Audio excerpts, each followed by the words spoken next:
Hello,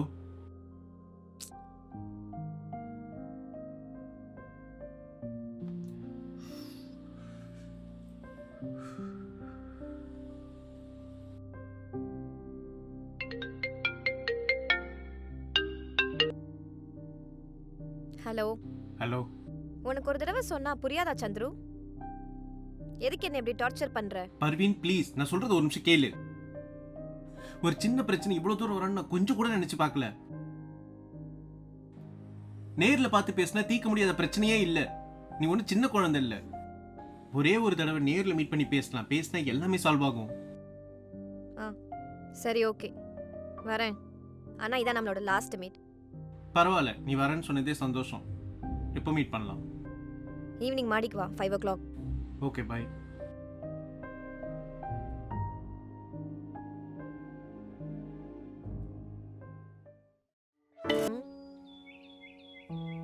என்னடி வரன்ட்டு இவ்வளோ நேரம் ஆச்சு காணோம்? இவன் எப்பயும் போல லேட்டா தானே வருவான், தெரிஞ்ச விஷயம் தானே. சரி விடு, அவன் வரதுக்கு முன்னாடி உனக்கு ஒரு விஷயம் சொல்கிறேன் கேளு. ஒரு ரிலேஷன்ஷிப் பில்ட் பண்ணுறதுன்றது ரொம்ப கஷ்டம். ஆனால் அதை முடிக்கிறதுக்கு ஒரு நிமிஷம் ஆகாது. அதனால நீ என்ன பண்ணுறதுனாலும் யோசிச்சு பண்ணு. அது ஒரு சைடு மட்டும் யோசிச்சா போதுமா?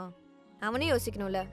நீ சொல்கிறது கரெக்டு தான். ஆனால் ரிலேஷன்ஷிப்னாலே கண்டிப்பாக ஸ்ட்ரகிள்ஸ் இருக்கும். அந்த ஸ்ட்ரகிள்ஸ் ஏற்றுக்க தயாராக இருந்தனா திருப்பி சந்தோஷமாக அமைஞ்சிரும்.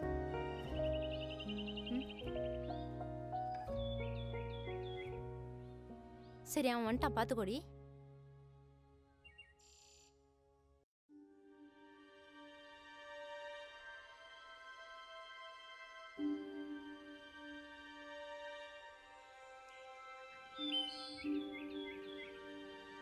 லவ் பண்ணும்போது தான் லேட்டா வந்த, இப்பவும் இப்படிதானா? பரவாயில்லையே, இந்த 6 மாசத்துல என்ன மறந்துருப்பான்னு நினைச்சேன்.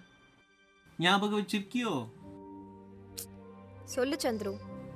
அட இருமா, இப்பதான் 2 மாடி ஏறி வந்திருக்கேன். கொஞ்சம் மூச்சு வாங்குது, ரிலாக்ஸா பேசுவோமே. சந்துரு, எனக்கு டைம் ஆச்சு. பேச வேண்டிய விஷயத்த பேசிட்டு கிளம்பலாமா? என்ன ஏன் பிரேக்கப் பண்ண? ஏன் அது உனக்கு தெரியாதா? பர்வீன், உனக்கு நல்லாவே தெரியும் நான் உன்னை எவ்வளவு லவ் பண்றேன், இப்ப எவ்வளவு பண்ணிட்டு இருக்கேன்ட்டு. புரிஞ்சுக்கோ. ஆனா அது உனக்கு அன்னைக்கு தெரியலையே சந்துரு. சரி, பாஸ்ட் இஸ் பாஸ்ட், மறந்துருவோமே. என்னால அப்படிலாம் மறக்க முடியாது சந்துரு. அன்னைக்கு என்ன நடந்துச்சு ஞாபகம் இருக்கா? அதுவும் இதே இடத்துல தான் நடந்துச்சு.